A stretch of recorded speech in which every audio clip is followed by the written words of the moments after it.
So I'm Siaka Stevens. I'm the co-founder of Sherbro Alliance Partners alongside Idris Elba.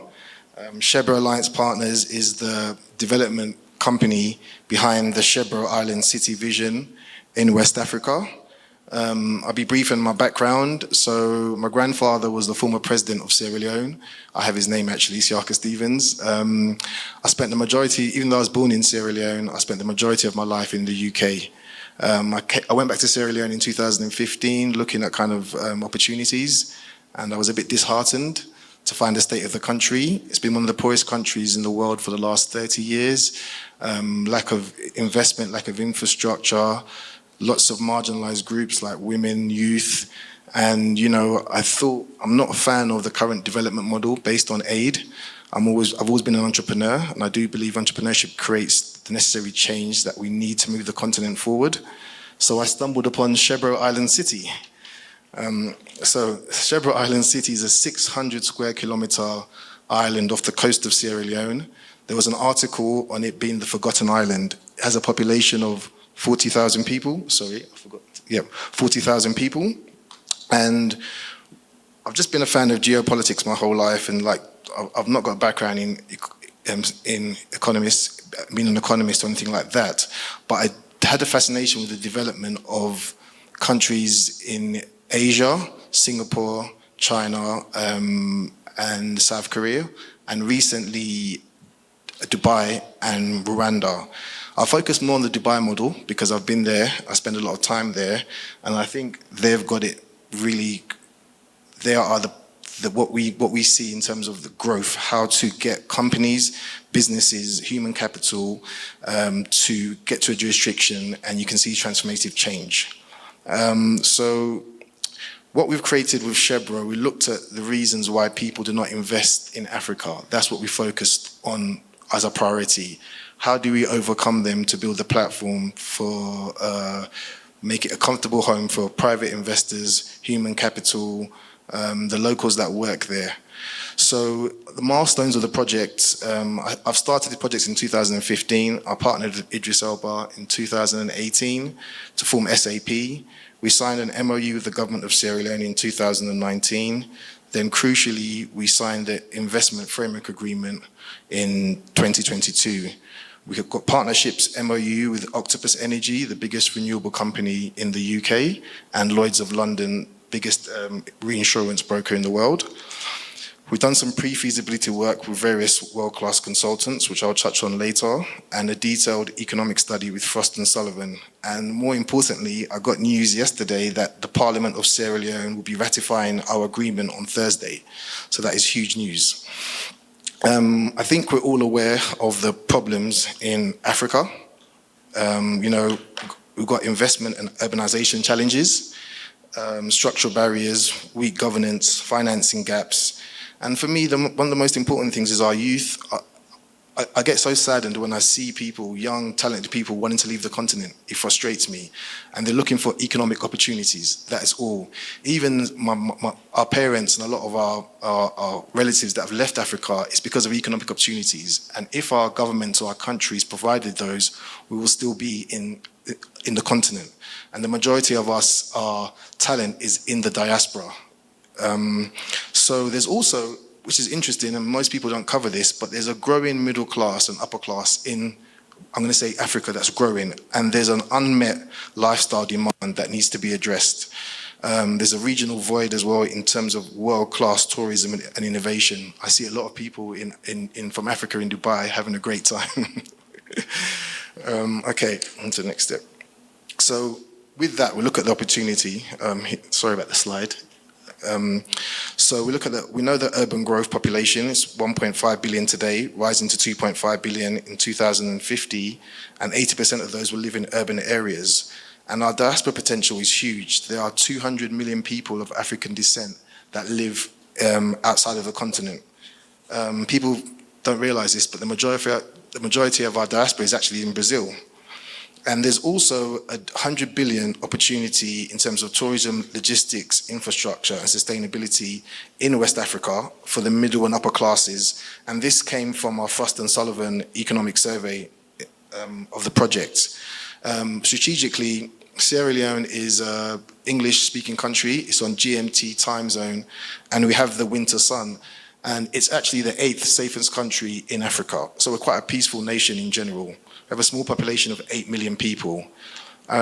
So with that, there's 350 million people within a 3-hour flight radius and 1.2 billion people within a 6-hour flight radius, which is very crucial. I think our focus sectors for the projects initially will be kind of ecotourism, the creative industries, aquaculture, carbon credits, some real estate, and probably healthcare and agri-processing.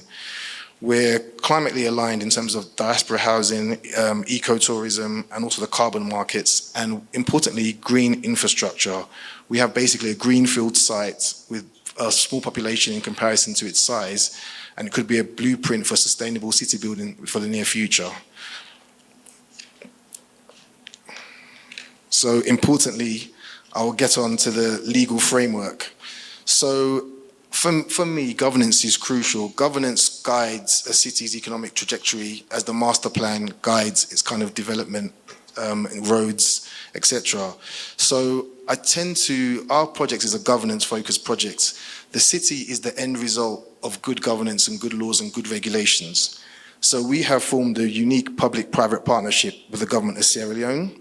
The agreement was co-created with legal teams from the legal representatives of the islanders, who are indigenous people, the government of Sierra Leone, and our team. And the agreement was drafted by Reed Smith and Allen and Overy. And the investment framework agreement that we signed in 2022 created Sherbro Island as a semi-autonomous development zone, which is Sherbro Island City, combined in a special economic zone and a municipal corporation. So the Sherbro Development Authority is a unique public-private partnership. It has a board of 7 people, private sector led. And SAP, our company, we pick 4 of the board members and the chairperson, and the government of Sierra Leone picks 3. So it's semi-autonomous. We have full fiscal and legislative autonomy. It serves as a conduit finance platform. It's got really, really strong investor protections. I think they're unparalleled.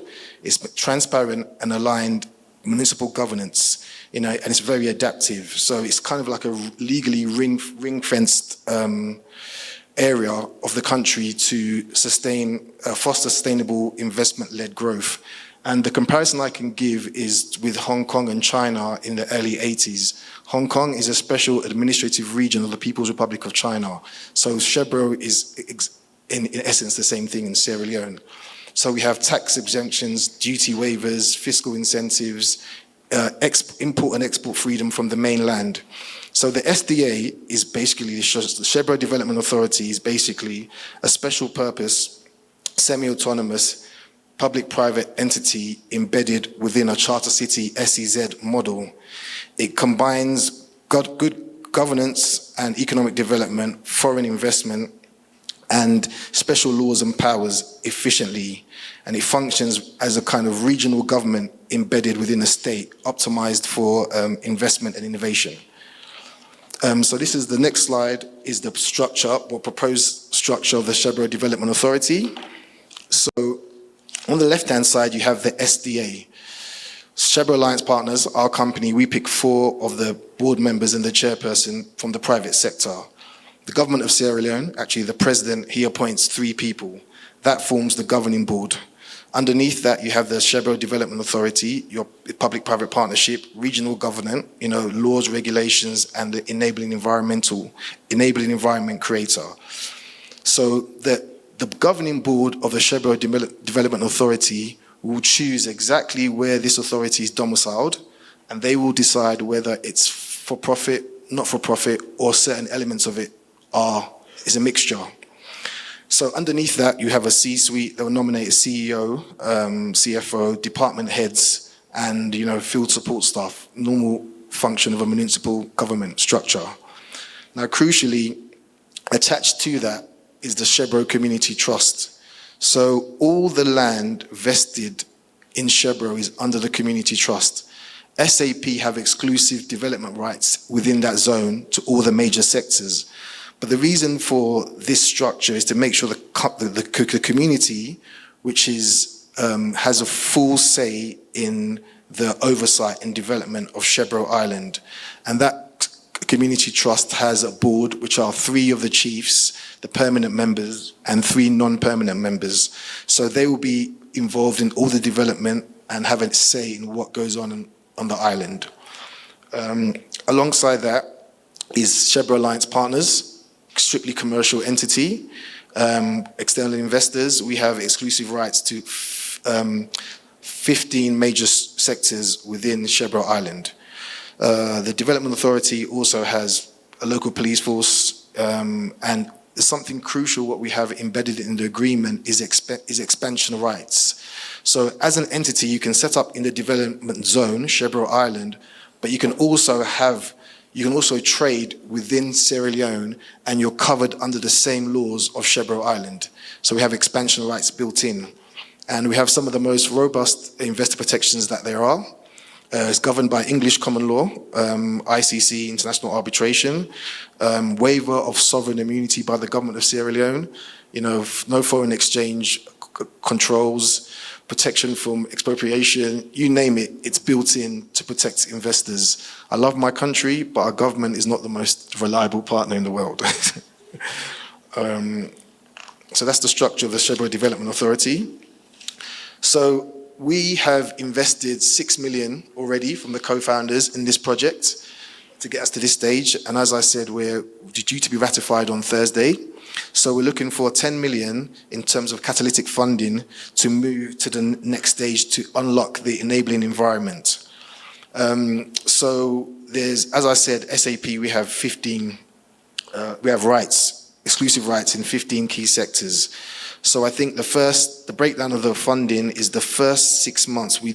Part of our obligations, once it's ratified, we need to create the Development Authority. The Development Authority is the nucleus of the project and needs to have a credible board. Without that, the project will not really get anywhere. So part of the funding will go towards that creation of that Development Authority. And I forgot to add, SAP, although we can pick 4 of the 7 board members of the Development Authority and the chairperson, we also can pick 6 independent board members as well to that. So you have the establishment of the Development Authority, the community trust, and we have to undertake some basic feasibility studies on Sherbro. We've done some pre-feasibility studies, but we need to actually undertake some of the detailed studies to move forward and hopefully launch a kind of e-governance platform as well. The next stage is, so interestingly enough, there are some resorts on Sherbro 2 that have been left in quite disrepair, need to be refurbished, but we can start engaging in local tourism. I've noticed in the last 6 or 7 years, there's been a high increase in terms of people in Sierra Leone going to different resorts, which I never noticed before, but all of a sudden regional tourism has become a big thing. People are keen to explore the country, and Sherbro is beautiful. And what is interesting, there is a company, 2 companies that will have to, and we're in talks with now for revenue sharing agreements. One is a company called West Africa Blue. They are focused on mangrove conservation and carbon credits. So they are actually being verified by Vera, and they would be releasing the first carbon credits this year. Because in the region where they're operating, they come under the development zone, so we'd have to form a revenue sharing partnership with them. And 180 kilometers of Sherbro is actually mangroves, and it generates about 126 tons of CO2 a year, and it's valued at approximately 3 million. Majority of that money will go back into the community, but their model is for profit, so they do have investors. Another company is an aquaculture company. So because where Sherbro is located, it has an interesting mix of salt water and fresh water, so it's perfect for aquaculture. There's a company that have a feasibility study and are shovel ready, and they've been working, and they're looking to partner with us in terms of our investor protections and governance. And one of their partners is the biggest aquaculture producer in West Africa, Tropo Farms in Ghana. So they have a clear revenue generating model. So the part where everyone's really interested, investor proposition. So our first stage is the kind of monetization of the master concession.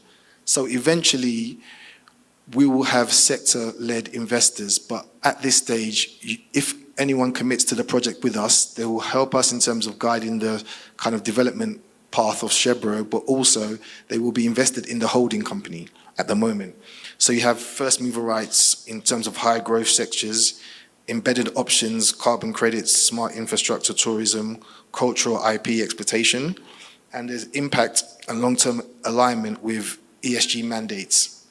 So in the first phase, we're looking at 50% kind of our revenue will come from tourism. There's a real estate component within this model because we are looking at attracting kind of the diaspora to move back and targeting local wealth within the region, mixed use, because the island is big enough, it's 600 square kilometers, you know, we can accommodate all different types of industries there, people, so we don't have to relocate anyone if they don't want to move. So there are people in the diaspora, prime example, my mother and her friends message me every day, how's the project going? We want to move back to Sierra Leone and we're waiting for your project. So let us know when real estate is ready for us to buy.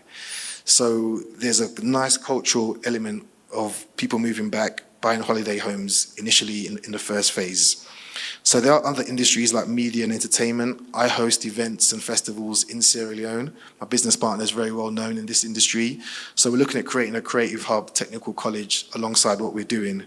And as there's a list there, but in phase two and phase three, it starts to alter. You know, real estate really plays a big part in the project. We have 50 kilometers of pristine beach. It's wonderful.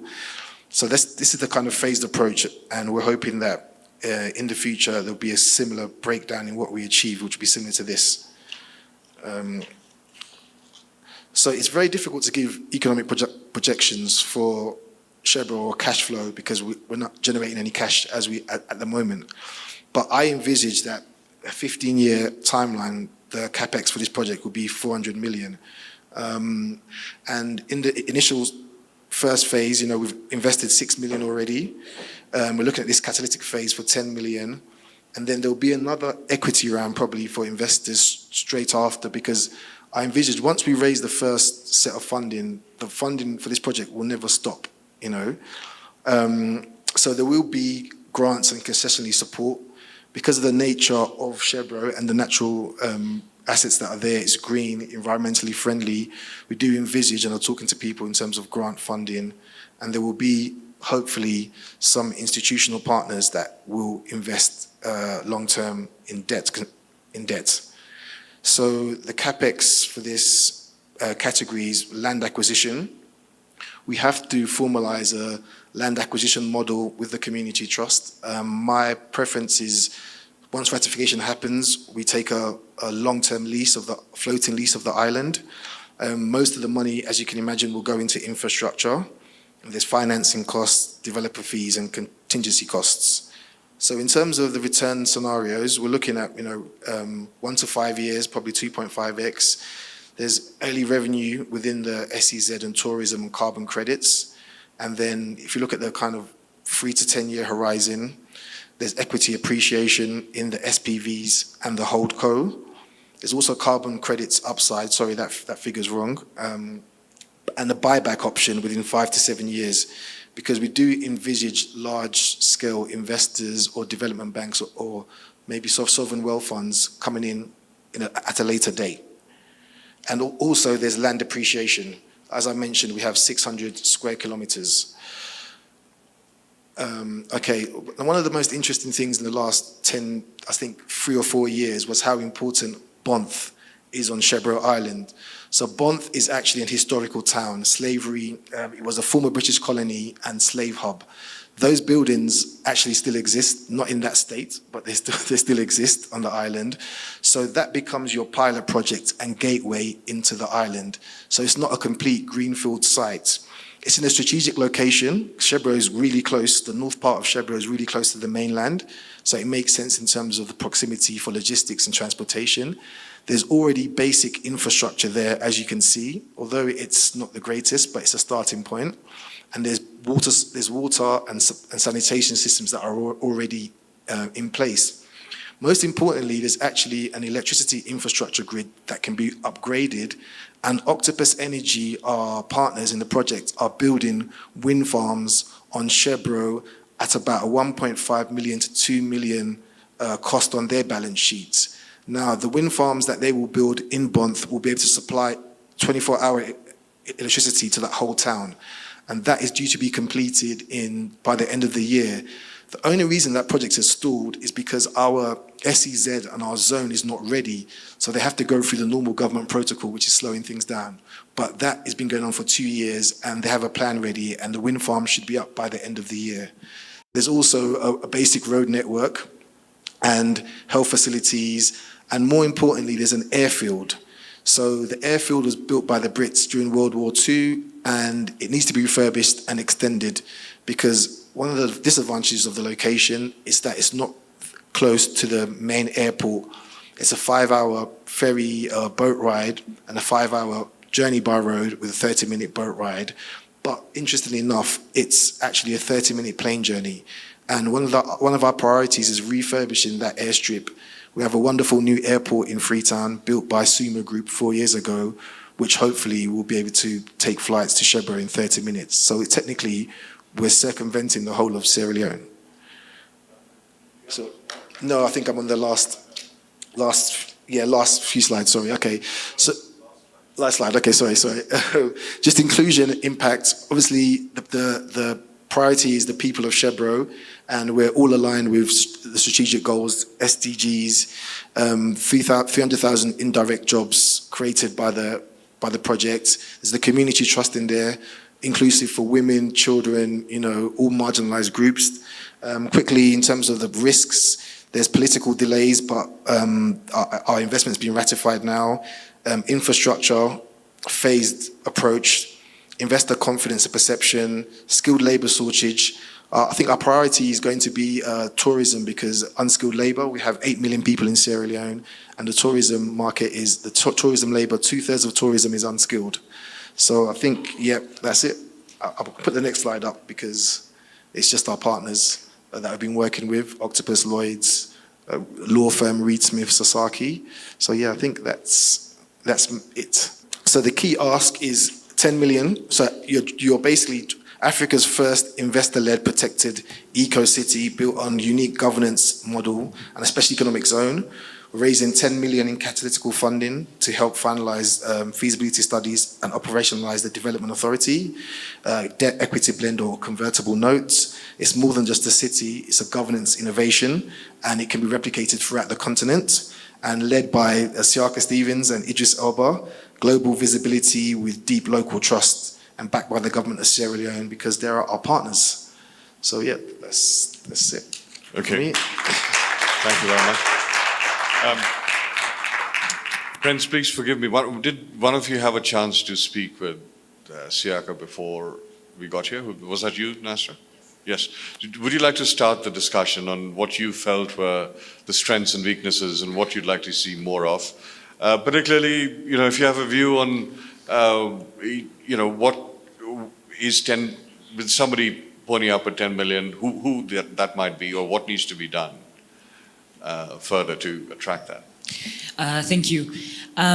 So, Siaka, firstly, well done on the presentation. Super proud of you for that. In terms of what's working well, I really like that it's a governance innovation. I think one of the key things that investors are shy on when it comes to the African continent is the governance component. So I like that you led with that. I think the other thing I really liked is that you've prioritized the areas of focus from a sector perspective. So that's great. And I also like that it's a climate-aligned opportunity, edge-ready, and I think there's a huge potential for the mangrove component with nature investors as well. I like that you have your ask clear and you have skin in the game as founders. So in terms of what I think could be improved, the impact metrics for me, the framing about it, I think potentially it is strong, yes, but I think it's somewhat buried. So if we could, really quickly maybe consider having a snapshot of that so that it's quicker for the investor to understand, what are you creating in terms of jobs, the SDG alignment, just in a visual snapshot, I think that's one thing maybe you could enhance. And then from the climate finance positioning, I think just consider aligning your sustainability components with climate investment frameworks, just so that then you have more DFIs and potential investors interested in a very clear way. And I think the last thing, you mentioned it, but I feel maybe it needs to be clear. What are your anchor projects with respect to this? So I think, for me, those are the 3 key points. Thank you.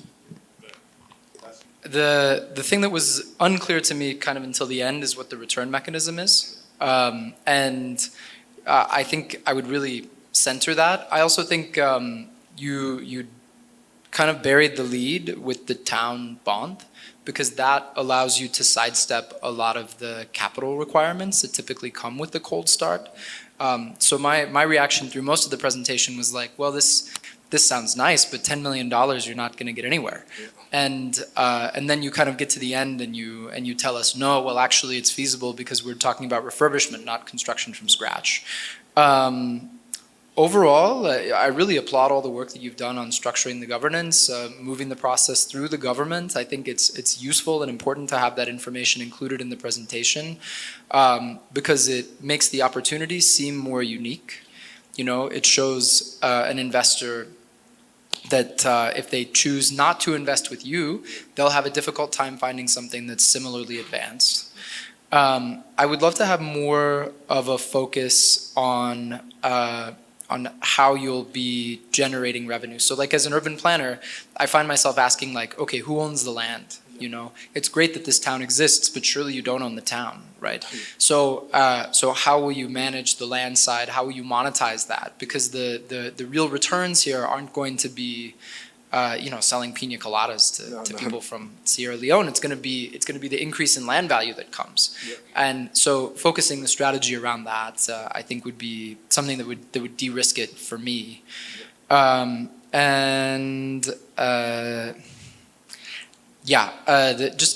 it's a brutal cold start problem. Yeah. I mean, it's just brutal, and so more of I'm very curious to know who your customers will be. I mean, it's nice that you have some initial interest. It's nice that you have a kind of an initial idea of focusing on domestic tourism.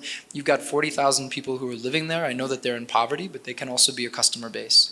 And then the big question as well, and I guess my closing thing is why there? So for me, why would I go there instead of Zanzibar or whatever the other analogs are? And how do you make that advantage more evident? So.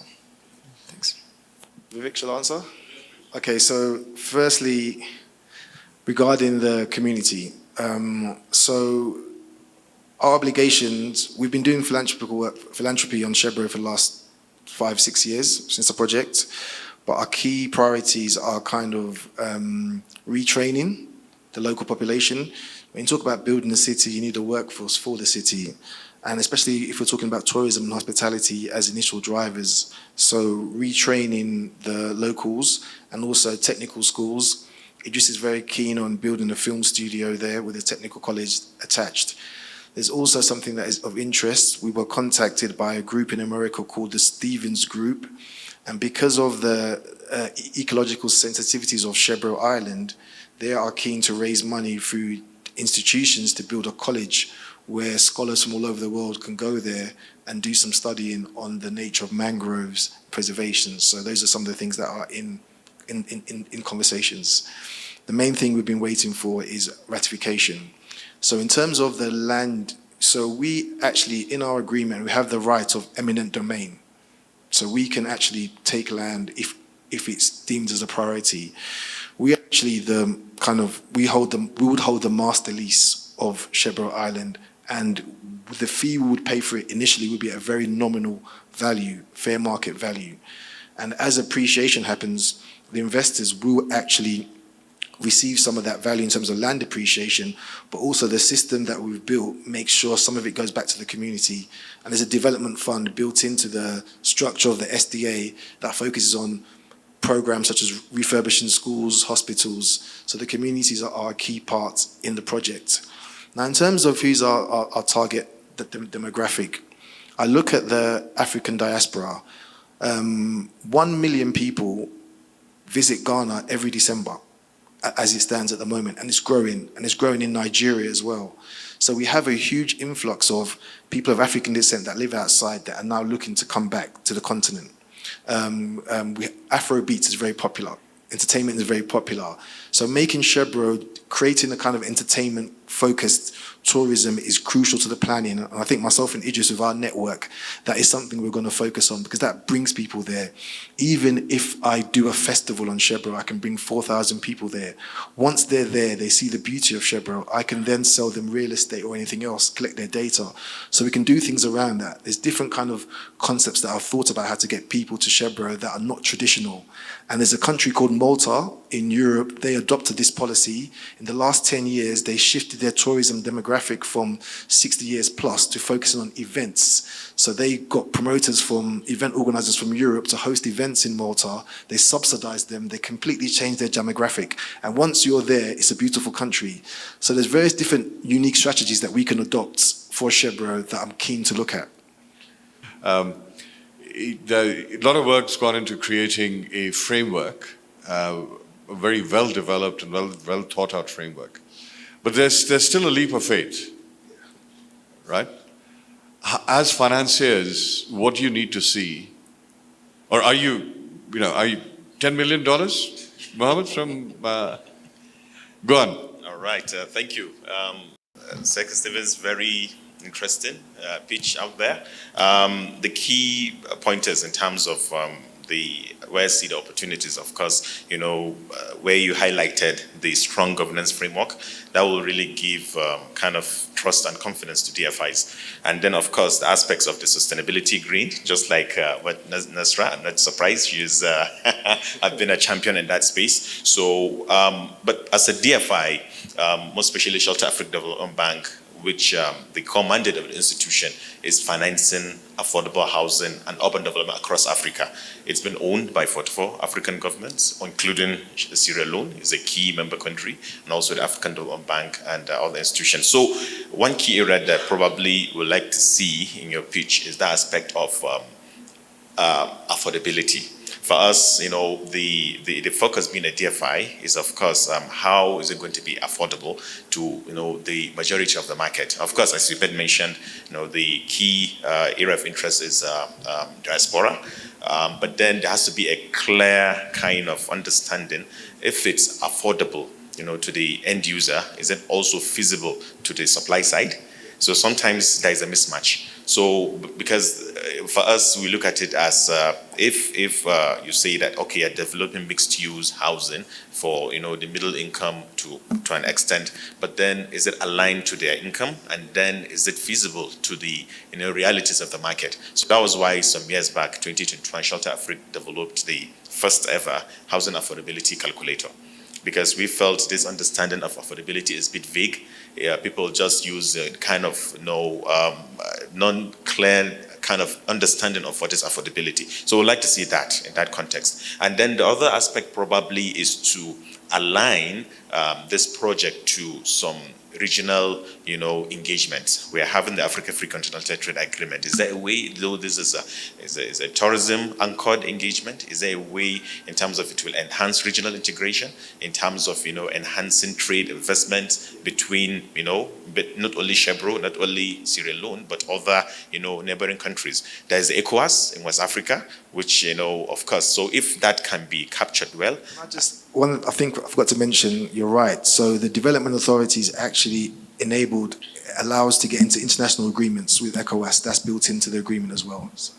So really, that will go a long way. And I think in terms of the phased approach, for me, considering what you made mentioned in terms of tourism related, you're anchoring on tourism. So the focus now should be on providing the critical infrastructure, because that's what will boost. And the ask in terms of why not Zanzibar, why not other islands where the infrastructure is already there. So I think now that amount of 10 million, I think it needs to be revisited, more especially looking at it in terms of enhancing the airport infrastructure, enhancing the energy infrastructure, and so on. So, that will really make it kind of a catch for tourists to come over, the critical infrastructure. Once that is there, with good publicity and then aligning the regional integration opportunities, I think that's something that institutions, and then the affordability aspect, then I see areas of collaboration with related DFIs. Let me stop here. Thank you very much for that. Thank you very much, for the presentation. And I think, it's great to see private players making these kinds of investments, very early stages. My background, for 11 years, I've been with the development bank whose focus was around infrastructure. And now more recently, supporting the African Development Bank around urbanization. Speaking from a DFI perspective, if you're asking for effectively funding for feasibility studies, when I was at the DBSA, what we would do is, one, we would typically provide up to half the feasibility costs, right? And we would want the sponsor to be able to raise and put in the other half, taking into account investments that have been made to date on, doing the pre-feasibility work and such.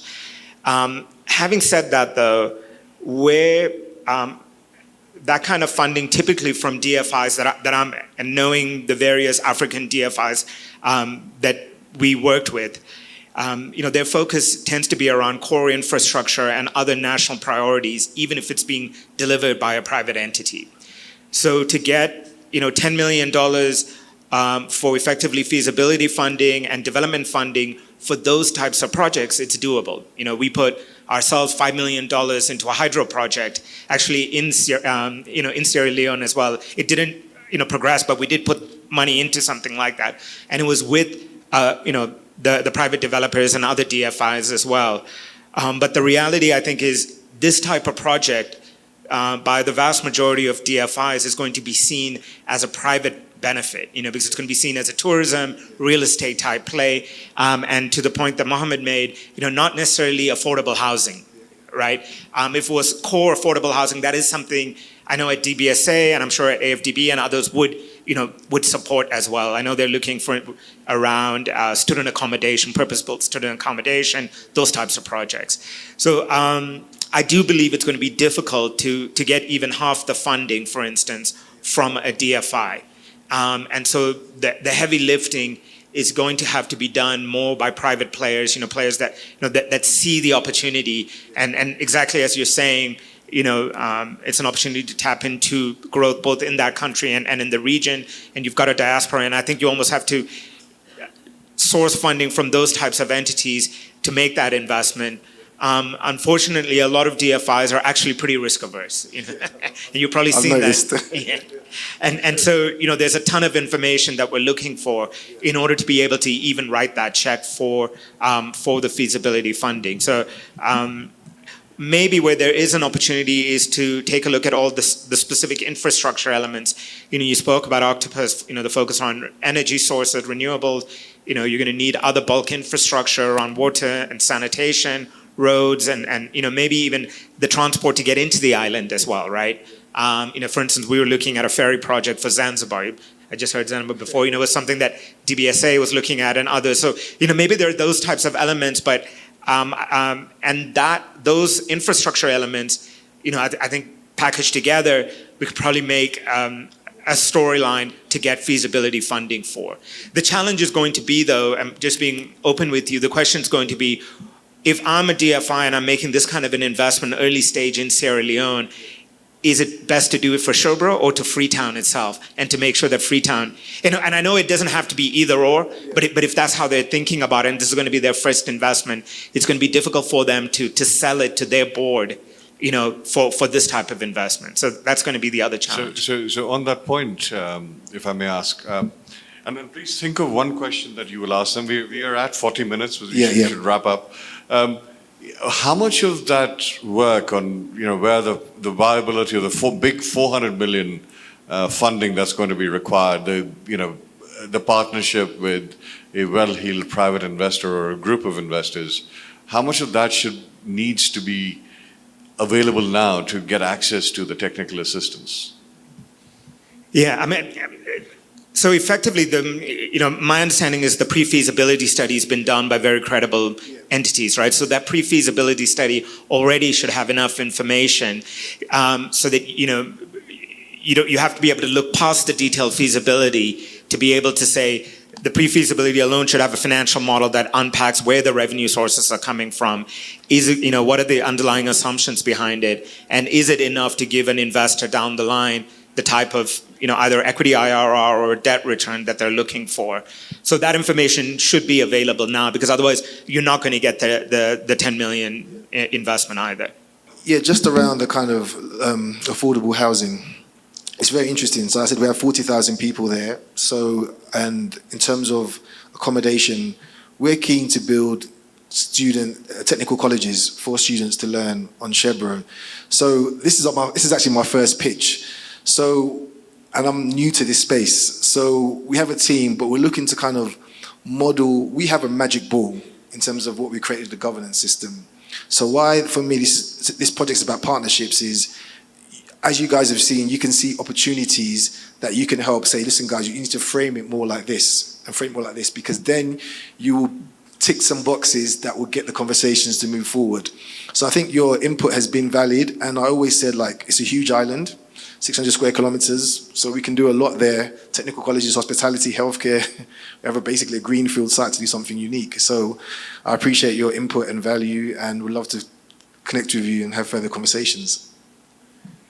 On that note, Thank you very much.